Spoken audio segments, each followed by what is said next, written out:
Now, just a few moments ago, Donald Trump passed through here, so we had a minute to talk with him. Let's roll that tape. You can see what he had to say.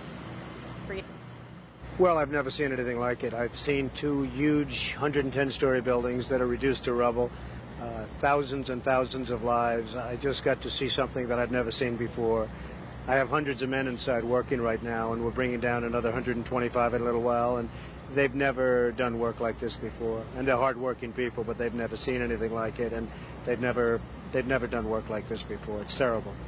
Tell me what it's like at Ground Zero. Tell me about the workers that you saw and what they're doing there.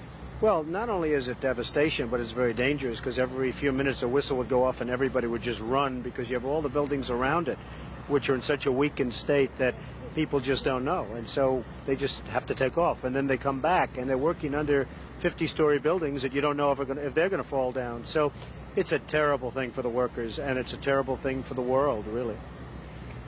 How have you spoken to any of your men? Do you know how they're reacting to this? Because emotionally, this must be so incredibly difficult. Well, there are a lot of them, but they've never seen bodies like this. I mean, the bodies all over.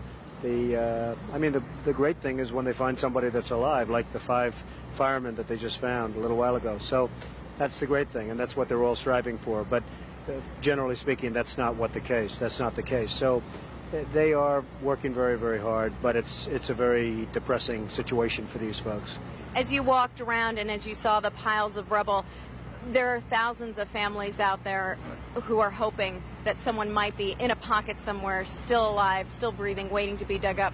As you assessed that damage, from your perspective, do you believe that's possible? Well, I would certainly not want to be the one to say it's not possible. Certainly it's a tough situation, but you can't give up hope because there's always hope. I mean, the 5 men, I'm sure their families thought that they probably were gone, and now they walk in the door. A couple of them walked away after they were dug out. So there probably are some more people in there, and therefore you can't give up hope. You've had an impact on the skyline of New York. What is it like as you see it now? It's like a whole different skyline. It's like a whole different city and world.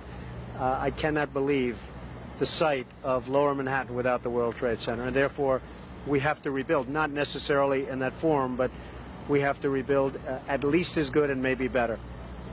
Just finally, can you tell me emotionally as you walked around, we've heard some of the stories from the firemen. They're so exhausted and mentally and physically. What was it like for you personally to go in and see all of what you saw? Well, it was amazing to see it. It was a very depressing scene, but I'll tell you what, you really can take heart. These firemen and policemen and the construction workers equally, the courage they have is unbelievable. I mean, they're working, digging out and lifting up steel, and above them you have 55-story buildings that are very possibly going to be pouring down on them any minute, and they're working like nothing's wrong. I mean, they're amazing.